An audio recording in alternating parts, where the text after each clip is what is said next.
topic, and that's Deshaun Watson. Appeared calm.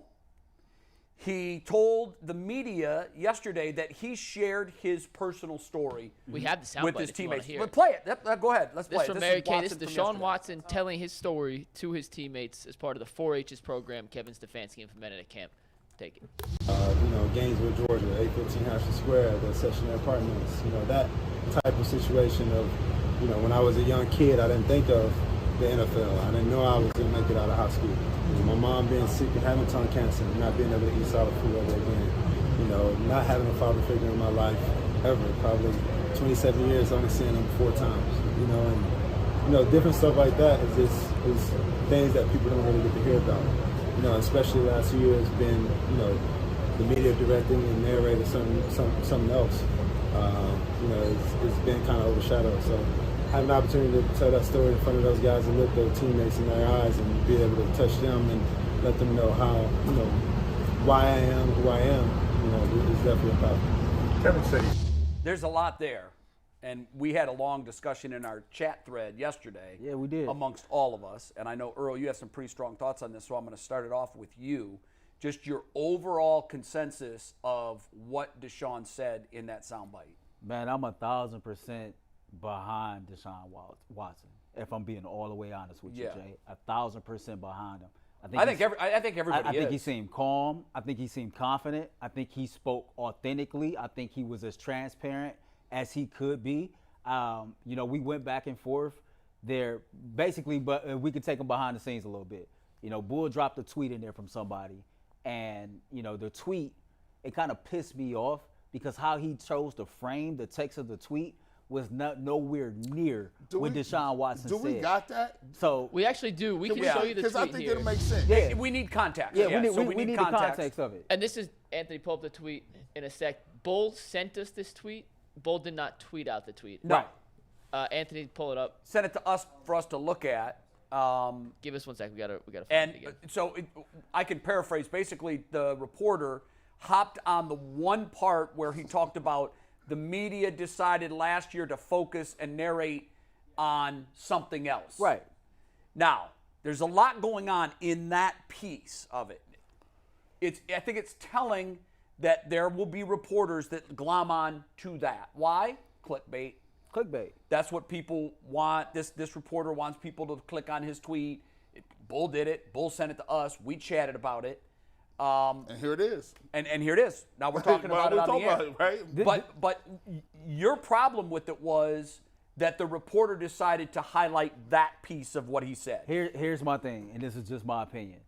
When you make your mind up that you don't like somebody, you've already formed a biased opinion of them. Yes. And so when that's the case, you're looking for low-hanging fruit. This is true. You're looking for anything that you can to further support whatever opinion that you already have. And the way that it was framed, I watched the whole 17 minute and 10 second interview of Deshaun Watson. And when he was asked that question, he never made it seem like that the media was at fault for his lawsuits or that the media painted some picture, et cetera. And Bull said to me, well, they were allowed to talk about it. You're absolutely right. Nobody is saying that the media was not allowed to talk about what was going on. You have an obligation to do so. But at the same time, you also have a choice. If you wanted to make the choice to actually do research into the history of Deshaun Watson and talk about that as well as the other stuff, you could have done so. Yeah. But you chose not to do so. And to me, But all I'm saying is not in Jay, defense of this reporter, but that's the media machine. I Sadly, get that. But that's how they work. And I'm starting to learn as I grow in this business. And I Yeah. understand everybody go about Negativity things sells. It their sucks. same way. I hate it, but I it get sells. it. But it's just like, man, come on, don't start this right now. And you had a great point that made me think about something. You said that if they're going to ask them these type of questions, just walk the hell off. To me, you spoke about it yesterday. There is no absolute reason. Spoke about it all last year. There's no reason for people to keep talking to you about last year when Here's you're trying the thing to move that forward. disappointed me. He brought it up. And my overarching bottom line of all of this is here's how you avoid the controversy, okay? You don't let a door be open to any discussion about what happened last year. Right. Last year has to be dead Right. and buried in a concrete vault and sealed with steel all the way around it. It cannot be broached. It cannot be discussed. It happened. Let's hope Deshaun grew from it. But my disappointment was this young man has to be coached to where he has to be told, if they bring it up, and someone will, what did you learn from last year? There's got to be an off-ramp for you. And here's the off-ramp. I looked at my watch before I came out here, and my calendar tells me it's July 2023. I live my life looking out the windshield, not the rearview mirror. Everything that happened affected me as an individual, and it's part of the person that I am standing in front of you today. But what happened in 2021 or 20 or 19 or last year with the legal system, it's over. And I'm going to get this out of the way here on the first day of training camp, and I'm going to be polite. I'm just going to tell you what my plan of attack is going to be. I'm done talking about it. If you want to talk about the 2023 Cleveland Browns or what I've done to physically prepare myself for the season, I'm all ears. I will stand here until I've got no more words for you and you've got no more questions for me. But when you go and ask me to look in my rearview mirror, I will politely walk away from the interview. And my access, or your access to me, will be greatly diminished. And I don't think you want that. I don't think you want that. Facts. I think you need to say that. I'm not laughing like I'm not because laughing. he's telling the truth. I'm not laughing. I'm laughing because I would be the guy next to you, but man, shut up. You about to the access well, cut and off. that's where peer pressure comes in, bro. Like, come on, bro. The media can act like a mob mentality because once one question's fired, then they all feel, oh, now it's free game. So they can act like a mob mentality, but they can also put pressure on other reporters. Bro, we need him. We have to have access to him every day. He's our link to the team. Don't piss him off. Him. Why antagonize him for any reason? Right now, so the fact that I was most disappointed that he went there. He wasn't asked about it. He just said, the media wanted to narrate a different story. Like, don't even go there. Don't open the door. Just leave it in that concrete box with steel wrapped around it. Nothing gets in, nothing gets out. That's the past. You will not have a successful season if you have to relitigate 2022. That's a fact. And so I don't know who's advising the young man. I don't know if the Browns media relations team has helped him and coached him, or if his agent, or if his lawyer. But here's the facts. He can't go there. And he's got to make it clear that the reporters aren't going to go there either. To your point, and G, I'll let you get yours up, but to your point, and this is where I agree with you on this, right? I use stuff like this in the analogy of a plane. There's over 1,000 flights that take off every single day. They land safely every single day. But you know what we talk about? The crash. The plane that crashes. Sure. That was the one part of the entire interview that we can argue and say, okay, that was the plane that crashed. But nobody talked about all the planes that landed. You're right. Nobody talked because we set and up here. That's the media. As much as I hate it, Earl, but that's the truth. the media. Because we set up here on this show and and it's other not even shows. all the media. It's one guy. Yeah, but just this show, other shows, we talked about Deshaun Watson traveling the world, right? Nobody talked about how when Kevin Stefanski talked about Deshaun Watson was in a facility days before he was supposed to report, or how Deshaun Watson has put in so work to be prepared. He talked about, if I'm sitting at home and I ain't got nothing to do, I'm going to Berea to go watch film. And Kevin Stefanski periodically will walk in like, what are you doing here? You're not supposed to be here. And so I think that people who don't like Deshaun Watson, they love talking about the one plane that crashes, and they never want to talk about the planes that land safely. And I understood where he was coming from. When he talks about his history, I've been a huge fan of Deshaun Watson since Clemson. I'm 35. I watch a lot of college football. I understand who he is. Jay, the history of doing community work. I know. He's been, his story's unbelievable. He's been doing that. But when he was going through everything that he was going through, again, I understand what the narrative was, but you still have a choice. You could have talked about that narrative, and you could have talked about other things if you wanted to. And they don't. Nobody chose to do that. Well, I don't want to say nobody chose to do that. First of all, his story was widely told while he was a senior at Clemson. Widely told. So that was a story that we'd all heard before. We knew about the hardships. We knew about the fatherless upbringing. We knew about a lot of the turmoil and strife that he faced as a young man. And quite frankly, this country rallied around him. he was a wildly popular player. Yeah, it was still wild. All still of popular. the people that I talked to in Houston that interacted with him on a regular basis have told me nothing but what I found to be true firsthand myself. Unbelievable person, kind, caring, generous, authentic. All of this groundwork has been laid and well documented. And then comes the story of the massages. And all of a sudden, and this is the media in general, not just the sports media, it's the media. Oh, yeah. They want to get their teeth into something that's negative. You know why? Because study after study after study, and now metrics after metrics after metrics show, put a good story out there and see how many clicks it gets. But put a scandal, put the word scandal in your headline. I mean, And you're and now see how much. And unfortunately, the media landscape right now is so fractured that nobody's getting a big piece of the pie. There's a million entities getting a small sliver. Well, a small sliver isn't enough to eat on. Right. So they're trying to make their sliver bigger. How do you do that? Deshaun Watson shows no remorse from last year. Blames media. Give me that quote again. You want the tweet? Yeah, This give me is that the tweet tweet again. that Look at the started first whole couple words. discussion. The first couple words in the tweet. You take it, Steve. Yep. And that's what's going to get traction for the tweet. Boom. And if you listen to the quote, Watson blames the media. if you listen to the quote, it's the same exact quote. This is the same video Mary Kay tweeted. This is the quote that we played at the very beginning 10 minutes ago when we started this. If you took out of what he said that he was blaming the media for That's why it's very That- important you listen to the whole thing. exactly, and that's why tweets like this, frankly, piss me off. And Yeah, so- it's absolute clickbait. I want to say this. I don't want to say that he's factually wrong, because even though he never used the word blame or narrative, he did say media, narrate. And so this reporter just took liberty and said, I'm going to take it to the next level. He Exactly. blames the media. Exactly. That's where he makes a mistake. And that's where he causes credibility to the media in general.